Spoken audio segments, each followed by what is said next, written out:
Class of academy. നമ്മൾ last ക്ലാസ്സിലെ human reproduction എന്ന ചാപ്റ്റർ കംപ്ലീറ്റ് ചെയ്തായിരുന്നു. ഓക്കെ, സോ നമ്മൾ അതിനെ റിലേറ്റ് ചെയ്ത് വരുന്ന അതിൻ്റെ കണ്ടിന്യൂറ്റി ഉള്ള ഒരു ചാപ്റ്ററാണ് റീപ്രൊഡക്റ്റീവ് ഹെൽത്ത്. നമ്മുടെ സെക്കൻഡ് ചാപ്റ്റർ, സെക്കൻഡ് ഇയർ സൂളോജിയുടെ സെക്കൻഡ് ചാപ്റ്ററാണ് റീപ്രൊഡക്റ്റീവ് ഹെൽത്ത്. ഒരു കുഞ്ഞു ചാപ്റ്ററാണ്, നമുക്കത് ഡിസ്കസ് ചെയ്യാം. സോ ചാപ്റ്റർ പേരെന്താണ്? Reproductive health. So reproductive health എന്ന വേർഡ് കൊണ്ട് എന്താ ഉദ്ദേശിക്കുന്നത്? റീപ്രൊഡക്റ്റീവ് ഹെൽത്ത്, ഹെൽത്ത് മീൻസ് ആരോഗ്യം. റീപ്രൊഡക്റ്റീവ് ഹെൽത്ത്, പ്രത്യുൽപാദന ആരോഗ്യം. ഓക്കെ, അതെന്താണ് ഉദ്ദേശിക്കുന്നത്? ഈ റീപ്രൊഡക്റ്റീവ് ഹെൽത്തിന് WHO കൊടുത്തിരിക്കുന്ന ഒരു ഡെഫിനിഷൻ ഉണ്ട്, അത് നമുക്ക് പഠിക്കേണ്ടത്. WHO, വേൾഡ് ഹെൽത്ത് ഓർഗനൈസേഷൻ, ലോകാരോഗ്യ സംഘടന. WHO പറയുന്നത് ഇങ്ങനെയാണ്. എന്താണ് റീപ്രൊഡക്റ്റീവ് ഹെൽത്ത് എന്ന് വെച്ചാൽ? Reproductive health is a total well-being, total well-being in all aspects of reproduction. എന്താ പറയുന്നത്? റീപ്രൊഡക്റ്റീവ് ഹെൽത്ത് എന്ന് പറയുന്നത് is a total well-being in all aspects of reproduction. റീപ്രൊഡക്ഷനുമായി ബന്ധപ്പെട്ട എല്ലാ ആസ്പെക്ട്സിലുമുള്ള ഒരു ടോട്ടൽ വെൽബീയിങ്, ഒരു സുഖകരമായ ഒരു അവസ്ഥ, വെൽബീയിങ് സ്റ്റേറ്റ്. എന്തൊക്കെയാണ് റീപ്രൊഡക്റ്റീവ് ഹെൽത്തുമായിട്ട് ബന്ധപ്പെട്ട, റീപ്രൊഡക്ഷനുമായി ബന്ധപ്പെട്ട ആസ്പെക്ട്സ് എന്തൊക്കെയെന്ന് ചോദിച്ചാൽ, ഏതൊക്കെയാണ് ആസ്പെക്ട്സ് എന്ന് ചോദിച്ചാൽ, physical, emotional, behavioral and social. ഏതൊക്കെ റീപ്രൊഡക്ഷനുമായി ബന്ധപ്പെട്ട aspects? Physical, emotional, behavioural and social. ഈ 4 ആസ്പെക്ട്സിലുമുള്ള ടോട്ടൽ വെൽബീയിങ്ങിനെയാണ് നമ്മൾ എന്തെന്ന് പറയുന്നത്? Reproductive health. സോ ഫിസിക്കൽ, ശാരീരികപരമായിട്ടുള്ള വെൽബീയിങ്, ഇമോഷണൽ മീൻസ് മെന്റലി, മാനസികപരമായിട്ടുള്ള, ബിഹേവിയറലി പെരുമാറ്റം, ആൻഡ് സോഷ്യലി സാമൂഹികപരമായിട്ടുള്ള. സോ ഒരാളുടെ റീപ്രൊഡക്റ്റീവ് ഓർഗൻസ് എല്ലാം പ്രോപ്പറായി ഫങ്ഷൻ ചെയ്യണമെന്ന് വിചാരിക്കുക. അയാൾ റീപ്രൊഡക്ഷന് ഓക്കെയാണ്, അയാൾ ഫെർട്ടൈലാണ്.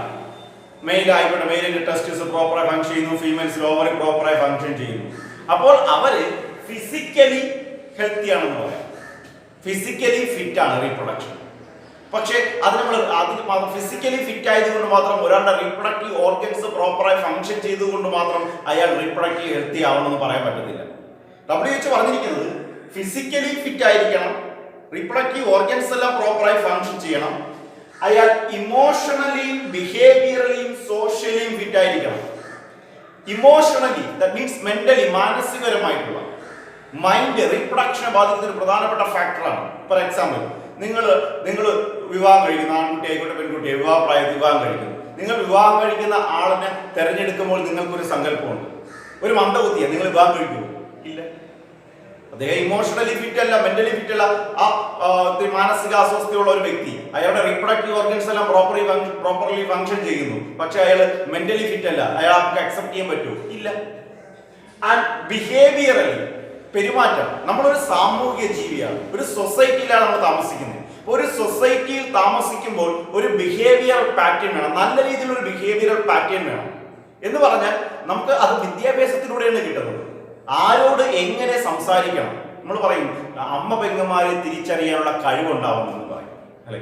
ഇപ്പൊ നിങ്ങൾക്ക് അറിയാൻ പറ്റും, ധാരാളം സെക്സ് റിലേറ്റഡ് ക്രൈംസ് ദിവസേന നിങ്ങൾ പത്രങ്ങളിലൊക്കെ കാണുന്നു, മീഡിയാസിലൊക്കെ കേൾക്കുന്നു, അല്ലെ?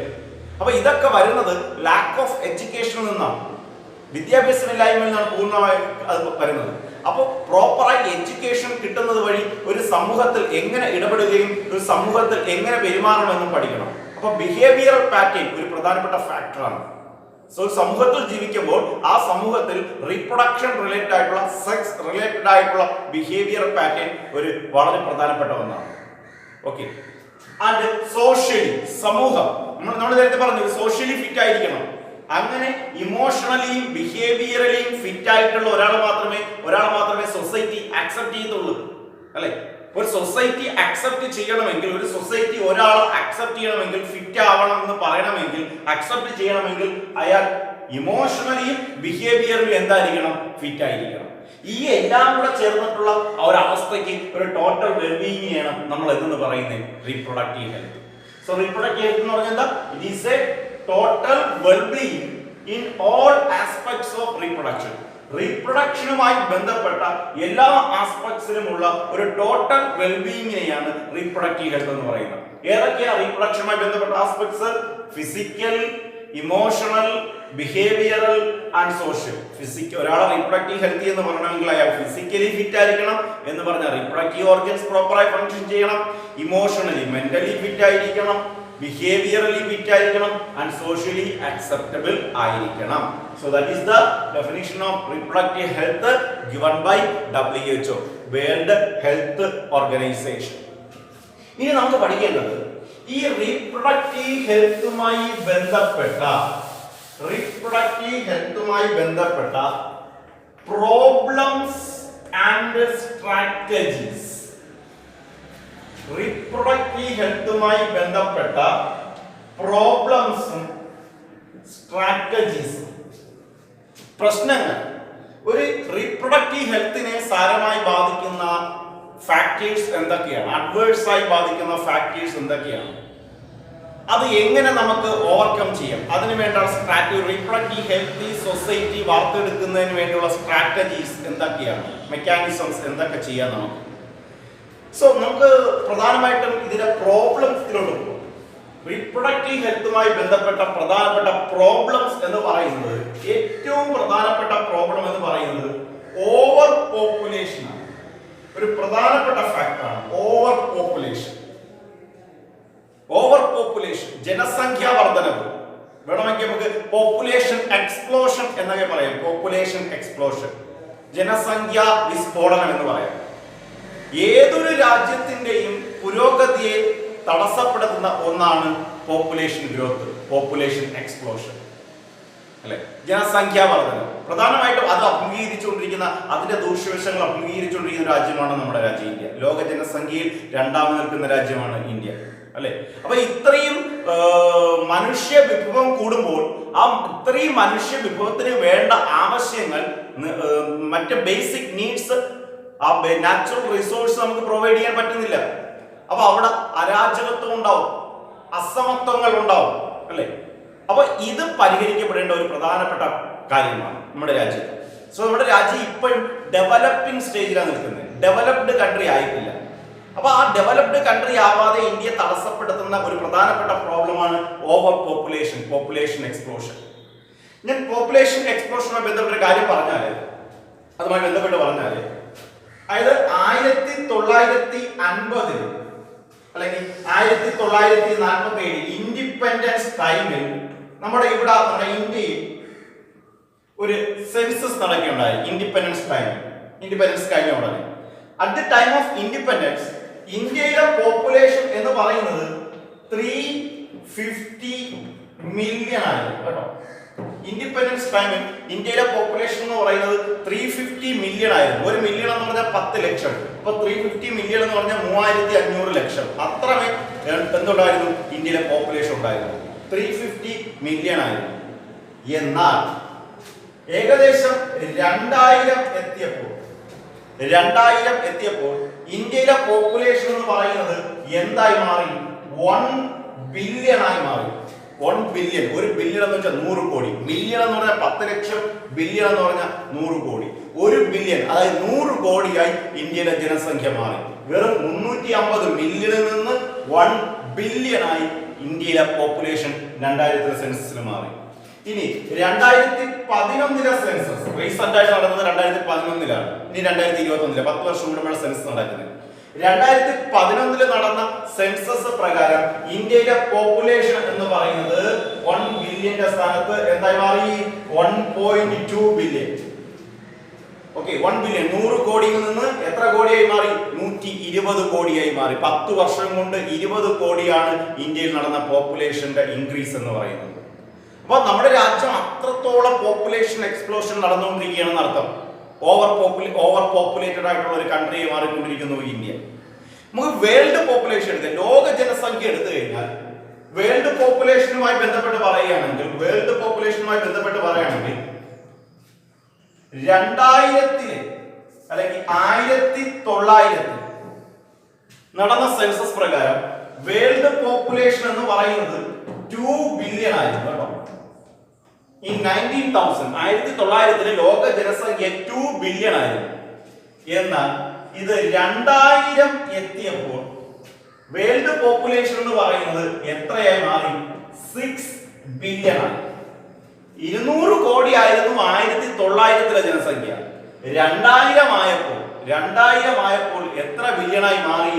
6 ബില്യണായി മാറി. 600 കോടി, 3 ഇരട്ടിയായി ആര് മാറി? ജനസംഖ്യ മാറി. ക്ലിയർ ആയോ? അതായത് 100 വർഷം കൊണ്ട് 1900 നിന്ന് 2000 എത്രയാണ്? 100 വർഷം. 100 വർഷം കൊണ്ട് 3 ഇരട്ടിയായി ജനസംഖ്യ, വേൾഡ് പോപ്പുലേഷൻ മാറി. 2011 സെൻസസ് പ്രകാരം 2011 നടങ്ങിയ സെൻസസ് പ്രകാരം വേൾഡ് പോപ്പുലേഷൻ എന്ന് പറയുന്നത് 7.2 ബില്യൺ ആണ്. 7.2 ബില്യൺ. 7.2 ബില്യൺ.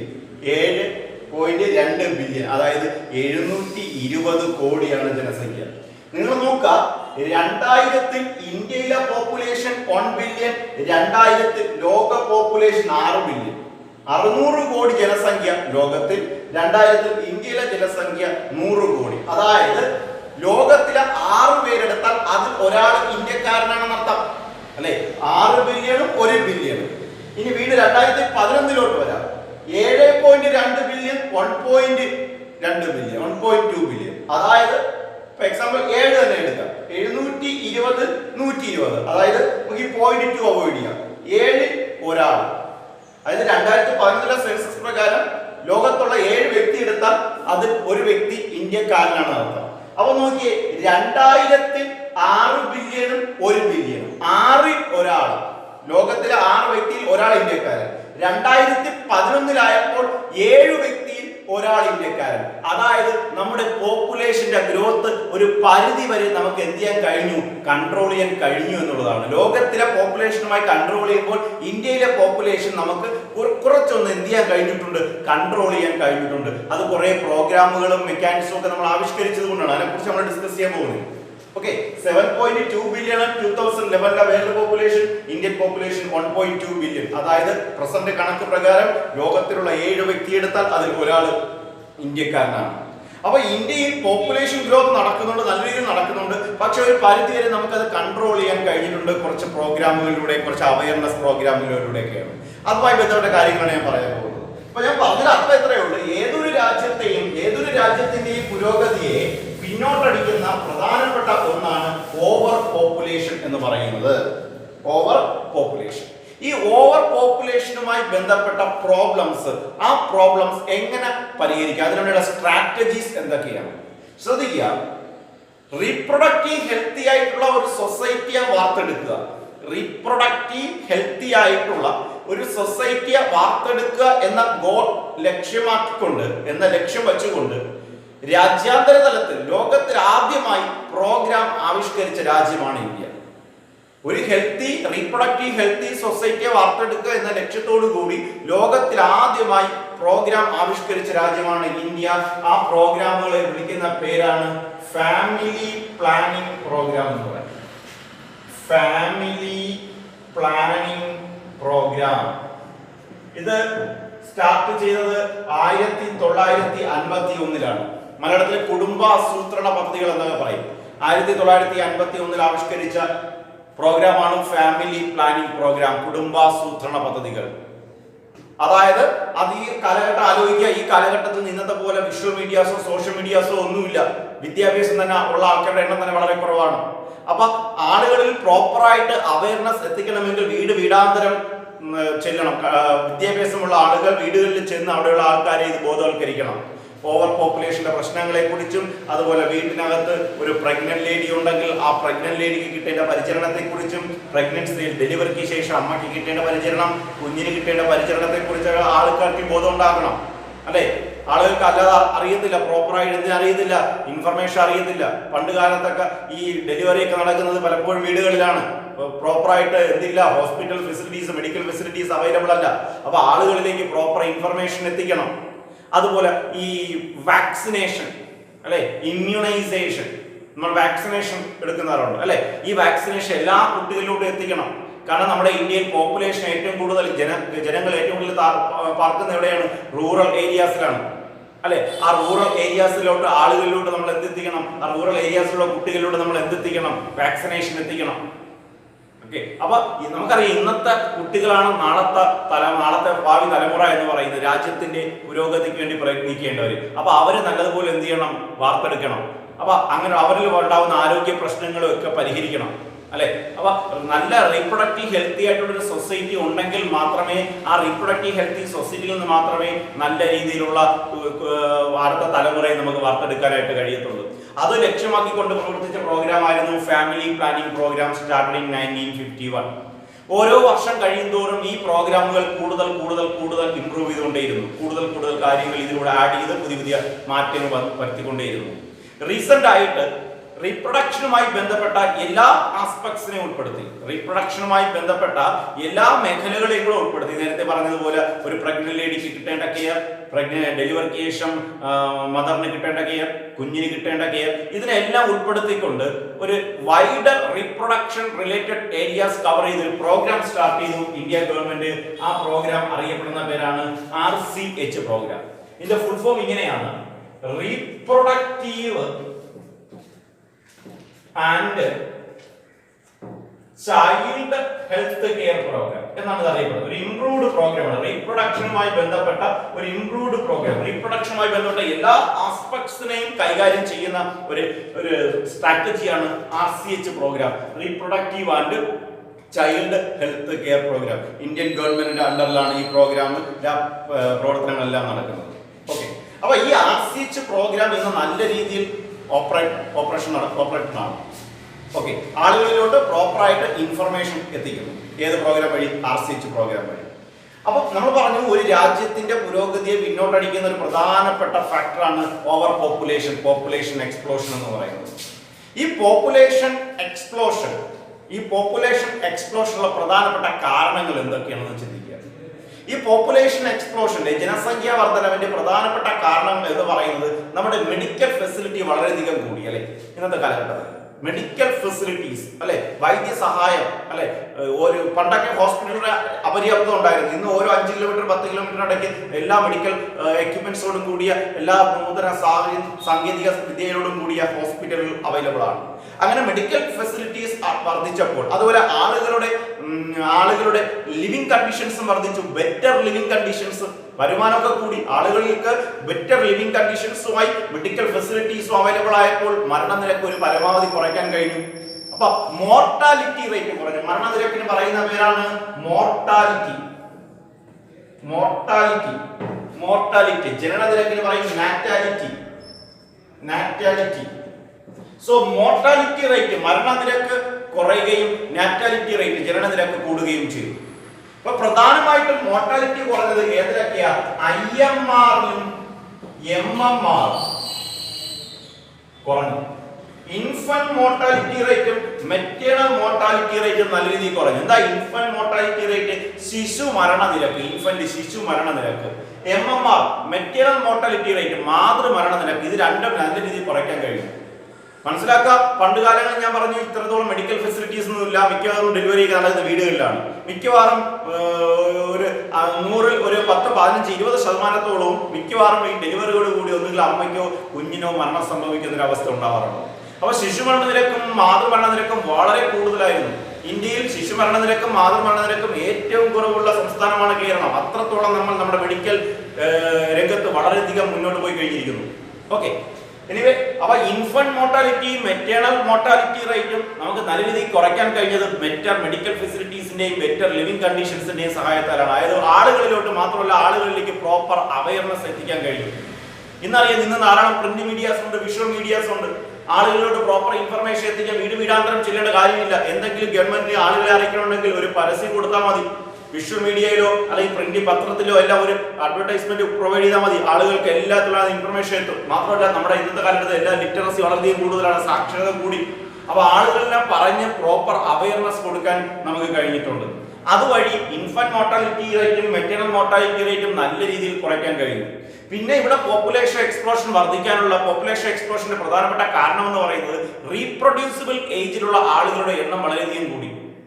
നമുക്കറിയാം റീപ്രൊഡ്യൂസിബിൾ ഏജിലുള്ള ആളുകളുടെ എണ്ണം എന്ന് വെച്ചത് യുവാക്കളാണ് പ്രധാനമായിട്ടും. റീപ്രൊഡ്യൂസിബിൾ ഏജ്, ഫോർ എക്സാമ്പിൾ ഒരു പെൺകുട്ടി പ്യൂബർട്ടി അറ്റൈൻ ചെയ്താൽ റീപ്രൊഡ്യൂസിബിൾ ഏജ് ആയി.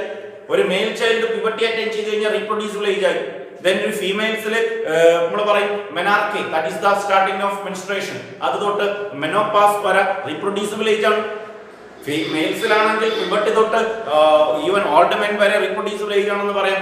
എനിവേ അഡോളസൻസ് പീരീഡിലുള്ള യൂത്തിന്റെ യുവാക്കളുടെ എണ്ണം വളരെയധികം കൂടി. അപ്പൊ റീപ്രൊഡ്യൂസിബിൾ ഏജിലുള്ള ആളുകളുടെ എണ്ണം കൂടുമ്പോൾ സ്വാഭാവികമായിട്ടും ബർത്ത് റേറ്റ് കൂടും. അപ്പൊ റീപ്രൊഡക്ഷന്റെ റേറ്റും ബർത്ത് റേറ്റും കൂടുകയും അതുവഴി പോപ്പുലേഷൻ കൂടാൻ കാരണമാകും.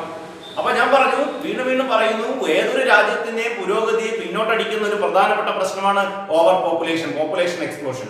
അത് കൺട്രോൾ ചെയ്യാനായിട്ട്, അത് പരിഹരിക്കാനായിട്ട് എന്തൊക്കെ സ്ട്രാറ്റജീസ് കൊണ്ടുവരാം? പ്രധാനമായിട്ട് നിങ്ങൾ കണ്ടിട്ടുണ്ടായിരിക്കും, ഗവൺമെന്റ് പത്രത്തിലൂടെയും മറ്റ് വിഷ്വൽ മീഡിയസിലും പരസ്യം കൊടുക്കുന്നു. ഒരു അച്ഛനും അമ്മയും നിന്നിട്ട് രണ്ട് കുട്ടികൾ അടുത്ത് നിന്നിട്ട് അവരെ ചിരിച്ചുകൊണ്ട് പറയും, ഹം ദോ ഹമാരേ ദോ, അല്ലെ, വി ടു ഔട്ട് ടു, നാം രണ്ട് നമുക്ക് രണ്ട്. അതായത് ഒരു സ്മോൾ ഫാമിലിയുടെ ആവശ്യകത ആളുകളിലേക്ക് എത്തിക്കുന്നതാണ്. നമുക്കറിയാം, നിങ്ങൾ അച്ഛനും അമ്മയും ചോദിക്കുക, അല്ലെങ്കിൽ അവരുടെ അമ്മയും അച്ഛനും അപ്പൂനവരോട് ചോദിക്കുക, അവർ പറയും ഞാൻ എൻ്റെ വീട്ടില് 6ാമത്തെ മകനാണ്, അല്ലെങ്കിൽ 6ാമത്തെ മകളാണ്, അല്ലെങ്കിൽ 10ാമത്തെ എന്നൊക്കെ പറയും. പണ്ടൊക്കെ ഒരു വീട്ടിൽ തന്നെ 10-15 മെമ്പേഴ്സ് ഒക്കെയാണ് ഉള്ളത്. ഒരു കപ്പിൾസിന് 10-15 മക്കളാണ് ഉള്ളത്. നോക്കുക, അപ്പൊ അവര് പറയും അത്രയും ആൾക്കാരുടെ ഇടയിൽ എനിക്ക് പ്രോപ്പറായിട്ട് നമുക്ക് ആഹാരം കിട്ടിയിട്ടില്ല, വസ്ത്രം കിട്ടിയിട്ടില്ല എന്നൊക്കെ പറയും, പഠിക്കാൻ കഴിഞ്ഞിട്ടില്ല എന്നൊക്കെ പറയും. അല്ലെ, ഇന്ന് നിങ്ങൾക്ക് എല്ലാ സൗകര്യങ്ങളും ഉണ്ടെന്നൊക്കെ നിങ്ങളുടെ അപ്പന്മാരൊക്കെ പറയാറുണ്ട്. അപ്പൊ ഇതിന്റെ കാരണം എന്ന് പറഞ്ഞാൽ ഇത്രയും ഒരു ഫാമിലിയിൽ ഇത്രയും ആളുകളുടെ എണ്ണം കൂടുമ്പോൾ ഇത്രയും കുഞ്ഞുങ്ങളുടെ ബേസിക് നീഡ്സ് പ്രൊവൈഡ് ചെയ്യാൻ ആ പേരൻസിനെ കൊണ്ട് കഴിയത്തില്ല. മാത്രമല്ല അന്നത്തെ കാലഘട്ടത്ത് ബെറ്റർ ലിവിംഗ് കണ്ടീഷൻസ് വളരെ ബാക്കിലായിരുന്നു, പുവർ ലിവിംഗ് കണ്ടീഷൻസ് ആയിരുന്നു, അല്ലെ. അപ്പൊ അതൊക്കെ വളരെയധികം മാറി. ഇപ്പൊ ബെറ്റർ ലിവിംഗ് കണ്ടീഷൻസ് ആയി. ബെറ്റർ ലിവിംഗ് കണ്ടീഷൻസുമാണ്. മാത്രമല്ല ഈ ആളുകളുടെ ഒരു വീട്ടിലുള്ള മെമ്പേഴ്സിന്റെ കുട്ടികളുടെ എണ്ണം കുറയ്ക്കുന്ന വഴി, ഒരു വീട്ടിൽ 2 കുട്ടികളുണ്ടെങ്കിൽ ആ പേരൻസിന് കപ്പിൾസിന് ഉള്ള വരുമാനം വെച്ച് അവരുടെ ബേസിക് നീഡ്സ് എല്ലാം നമുക്ക് എന്ത് ചെയ്യാൻ പറ്റും, ഉറപ്പുവരുത്താൻ പറ്റും. അപ്പൊ അതൊരു ഹാപ്പി ഫാമിലിയായി മാറും. നമ്മൾ ഇനി പറയുന്നത് നാം ഒന്ന് നമുക്കൊന്നിലോട്ട് എത്തണമെന്നാണ്. വി വൺ ഔർ വൺ, ഹം ഏക് ഹമാരേ ഏക്. ഓക്കെ, അപ്പൊ തീർച്ചയായിട്ടും ഒരു സ്മോൾ ഫാമിലി ഒരു ജോയിന്റ് ഫാമിലിയായിട്ട് കമ്പയർ ചെയ്യുമ്പോൾ സ്മാർട്ട് ഫാമിലിയുടെ ആവശ്യകത എന്ന് പറയുന്നത് ആ ഫാമിലി എപ്പോഴും ഒരു ഹാപ്പി ഫാമിലി ആയിരിക്കും. അവിടെയുള്ള കുട്ടികളുടെ ബേസിക് നീഡ്സ് പ്രൊവൈഡ് ചെയ്യാൻ ആ പേരൻസിനെ കൊണ്ട് കഴിയും. അപ്പൊ അങ്ങനെ ഉള്ള ഈ പറഞ്ഞ മീഡിയാസ് വഴിയുള്ള ഈ പ്രിന്റ് മീഡിയാസും വിഷ്വൽ മീഡിയാസിലൂടെയൊക്കെ ഈ അഡ്വർടൈസ്മെന്റും സ്ലോഗൻസ് വഴി ആളുകളിലേക്ക് പ്രോപ്പറായിട്ട് നമുക്ക് ഇൻഫർമേഷൻ എത്തിക്കാൻ കഴിയും. അതുവഴി ഒരു പരിധിവരെ പോപ്പുലേഷൻ കൺട്രോൾ ചെയ്യാൻ കഴിയും. അതോടൊപ്പം പോപ്പുലേഷൻ എക്സ്പ്ലോഷൻ കൺട്രോൾ ചെയ്യാൻ പ്രധാനപ്പെട്ട ഇന്നത്തെ നമ്മുടെ രാജ്യത്ത് മാരേജബിൾ ഏജ് ഉണ്ട്, അല്ലെ. പെൺകുട്ടികളുടേത് 18, ആൺകുട്ടികളുടേത് എത്രയാണ്, 21 ഇവിടുത്തെ മാരേജബിൾ ഏജ്. പക്ഷേ പല സ്ഥലത്തും ഇത് ആപ്ലിക്കബിൾ ആക്കുന്നില്ല, അല്ലെ. പല സ്ഥലത്തും ഇത് ആപ്ലിക്കബിൾ അല്ല. 18, 15, 16 വയസ്സിൽ പെൺകുട്ടികൾ പിടിച്ച് കല്യാണം കഴിപ്പിക്കുന്നു. 21 വയസ്സിന് എത്തുന്നതിന് മുമ്പ് ചില സ്ഥലങ്ങളിൽ ആൺകുട്ടികൾ വിവാഹം നടത്തുന്നു, അല്ലെ. ഇതൊക്കെ ഇല്ലീഗലായിട്ട് ചെയ്യുന്നതാണ്. അപ്പൊ സ്ട്രിക്റ്റ് ആയിട്ടുള്ള ലീഗൽ സൈഡോട് കൂടി നിയമപരമായി ഇവിടെ നിലനിൽക്കുന്ന പെൺകുട്ടികളുടെ വിവാഹപ്രായം 18 ആയിട്ടും ആൺകുട്ടികളുടെ വിവാഹപ്രായം 21 ആയിട്ടും നിലനിർത്തണം. അതിൽ യാതൊരു വെള്ളം ചേർക്കാനും പാടില്ല നിയമത്തിൽ. അപ്പൊ സ്ട്രിക്റ്റ് ആയിട്ടുള്ള ലീഗൽ കണ്ടീഷൻസ് കൊണ്ടുവന്ന് ഇതങ്ങ് ഉറപ്പിക്കണം. ആക്ച്വലി എന്റെ ഒരു അഭിപ്രായത്തിൽ പറഞ്ഞു കഴിഞ്ഞാൽ വിവാഹപ്രായം ഇനിയും കൂട്ടേണ്ടിയിരിക്കുന്നു. പെൺകുട്ടികളുടെ വിവാഹപ്രായം 18 നിന്ന് വീണ്ടും കൂട്ടണം, ആൺകുട്ടികളുടെ വിവാഹപ്രായം 21 നിന്ന് വീണ്ടും കൂട്ടണം. പ്രധാനമായിട്ടും പെൺകുട്ടി ഈ വിവാഹപ്രായം എന്ന് പറയുന്നത് മനസ്സിന്റെയും കൂടെ ഒരു ഐക്യമാണ്. മെന്റൽ മെച്യൂരിറ്റി ഒരു പ്രധാനപ്പെട്ട ഫാക്ടറാണ്. നിങ്ങൾ തന്നെ നിങ്ങളുടെ ചുറ്റുപാട് നോക്കുക. ഈ ബെറ്റർ ലിവിംഗ്, ഈ പറഞ്ഞ വിവാഹപ്രായം വളരെ കുറഞ്ഞ രീതിയിൽ, വയസ്സ് വളരെ കുറഞ്ഞ രീതിയിലുള്ള കുട്ടികളെ വിവാഹം കഴിക്കുമ്പോൾ അതിനിടയ്ക്ക് ധാരാളം ഫാമിലി പ്രോബ്ലംസ് വരുന്നുണ്ട്. കാരണം അവർക്ക് പ്രോപ്പർ ആയിട്ടുള്ള എഡ്യൂക്കേഷൻ പോലും പ്രൊവൈഡ് ചെയ്യാൻ കഴിഞ്ഞിട്ടില്ല, മെച്യൂരിറ്റി എത്തിയിട്ടില്ല, മാനസികപരമായിട്ടുള്ള മെച്യൂരിറ്റി എത്തിയിട്ടില്ല. അവിടെ ധാരാളം പ്രോബ്ലംസ് ആ ഫാമിലിയിൽ ഡെവലപ്പ് ചെയ്യാൻ കാരണമാകും. അപ്പോൾ വിവാഹപ്രായം കൂട്ടുന്നത് വഴി ഒരു പരിധി വരെ നമുക്ക് പോപ്പുലേഷൻ എന്ത് ചെയ്യാൻ പറ്റും, കൺട്രോൾ ചെയ്യാൻ പറ്റും. കൊച്ചിലെ ഒരു 17 വയസ്സിൽ ഒരു പെൺകുട്ടിയെ വിവാഹം കഴിച്ചു കഴിഞ്ഞാൽ ആ പെൺകുട്ടിക്ക് പ്രോപ്പറായിട്ട് ഇതിനെക്കുറിച്ച് നോളജ് പോലും ഇല്ല, അല്ലെ? ആ ഡെലിവറിയുടെ എണ്ണം കൂടാനുള്ള ചാൻസ് കൂടുതലാണ്, അതുവഴി പോപ്പുലേഷൻ കൂടാനുള്ള ചാൻസ് കൂടുതലാണ്. അപ്പോൾ തീർച്ചയായിട്ടും ഇവിടെ നിലനിൽക്കുന്ന മാരേജബിൾ ഏജിൽ എന്ത് ചെയ്യേണ്ടി വരും? മാറ്റം വരുത്തണം. അതുപോലെ നമ്മൾ ചെയ്യേണ്ട കാര്യം, ഈ സ്മോൾ ഫാമിലി ഉള്ള കപ്പിൾസ് ഉണ്ടല്ലോ, ഒരു വീട്ടിൽ ഒരു കുട്ടിയുള്ള 2 കുട്ടിയുള്ള കപ്പിൾസിന് നമ്മൾ എന്ത് ഇൻസെന്റീവ് കൊടുക്കും? ഇപ്പൊ ചൈനയിൽ നടക്കുന്ന കാര്യം, ചൈനയിൽ നടക്കുന്ന കേസ് എന്ന് പറയുമ്പോൾ ഒരു വീട്ടിൽ ഒരു കുട്ടിയെ ഉള്ളൂ എങ്കിൽ ആ പാരന്റ്സിന് ഗവൺമെന്റ് ജോലി ഇല്ലെങ്കിൽ ഗവൺമെന്റ് ജോലി കൊടുക്കും. ആ കപ്പിൽ അച്ഛനും അമ്മയ്ക്കും ആഗ്രഹം. ഇനി ഗവൺമെന്റ് ജോലി ഉള്ളവരാണ്, അവർക്ക് ഒരു കുട്ടിയെ ഉള്ളൂ എങ്കിൽ അവർക്ക് ജോലിയിൽ പ്രൊമോഷൻ കൊടുക്കും. അപ്പൊ ഇങ്ങനെ കൊടുക്കുമ്പോഴും മറ്റുള്ളവർക്ക് ഇതൊരു പ്രചോദനമാണ്. നമുക്ക് ജോലിയില്ല, അപ്പൊ നമ്മൾ ഒരു കുട്ടി നിർത്തും, അപ്പൊ നമുക്ക് ഗവൺമെന്റ് ജോലി കിട്ടുമല്ലോ. അപ്പൊ അതുപോലെ മറ്റുള്ളവർക്ക് ഒരു മോട്ടിവേഷൻ ഉണ്ടാവുന്ന തരത്തിൽ എന്തെങ്കിലും ഈ സ്മോൾ ഫാമിലിയുള്ള കുട്ടികളുടെ എണ്ണം കുറവായിട്ടുള്ള കപ്പിൾസിന് എന്തെങ്കിലും ഒരു ഇൻസെന്റീവ് കൊടുക്കണം. അങ്ങനെ കൊടുക്കുന്ന വഴി മറ്റുള്ളവരെ അതിലോട്ട് നമുക്ക് മോട്ടിവേറ്റ് ചെയ്യാൻ പറ്റുകയും അതുവഴി ഒരു പരിധിവരെ എന്ത് ചെയ്യാൻ പറ്റും? പോപ്പുലേഷൻ കൺട്രോൾ ചെയ്യാൻ കഴിയും. അല്ല ആൾക്കാരെ എല്ലാവരും കൊല്ലാനൊന്നും പറ്റത്തില്ല, പോപ്പുലേഷൻ കൺട്രോൾ ചെയ്യണമെന്ന് പറഞ്ഞു. അപ്പൊ ഇതൊക്കെ പോപ്പുലേഷൻ റെഗുലേറ്റ് ചെയ്യാനുള്ള, പോപ്പുലേഷന്റെ ഗ്രോത്ത് കൺട്രോൾ ചെയ്യാനുള്ള പ്രധാനപ്പെട്ട സ്ട്രാറ്റജീസ് ആണ്. ഇതുവഴി മാത്രമേ നമുക്ക് നമ്മുടെ രാജ്യത്തെ മുന്നോട്ട് കൊണ്ടുപോകാനായിട്ടും ഒരു ഡെവലപ്ഡ് സ്റ്റേജിലോട്ട് എത്തിക്കാനും പറ്റത്തുള്ളൂ. അപ്പൊ ഇതാണ് ഓവർ പോപ്പുലേഷനുമായി ബന്ധപ്പെട്ട പ്രോബ്ലംസും അതിന്റെ സ്ട്രാറ്റജീസ് എന്ന് പറയുന്നത്. ഇനി ഇതിനെക്കുറിച്ച് കുറച്ചുകൂടെ കാര്യങ്ങൾ നമുക്ക് ഡീറ്റെയിൽ ആയിട്ട് ഡിസ്കസ് ചെയ്യാനുണ്ട്. ഈ റീപ്രൊഡക്റ്റീവ് ഹെൽത്തുമായിട്ടുള്ള സെക്സ് റിലേറ്റഡ് ക്രൈംസ്, കുറച്ച് അമ്നിയോസെന്ററിസം ടെക്നിക്സ്, ഫീമെയിൽ ഫീറ്റിസൈഡ്, പെൺ ഭ്രൂണഹത്യ എന്നൊക്കെ നിങ്ങൾ കേട്ടിട്ടുണ്ടാവും. അതും അതിന്റെ ദോഷവശങ്ങളും ഇതിനെക്കുറിച്ചെല്ലാം നമുക്ക് അടുത്ത ക്ലാസ്സിൽ ഡീറ്റെയിൽ ആയിട്ട് ഡിസ്കസ് ചെയ്യാം. Okay, thank you.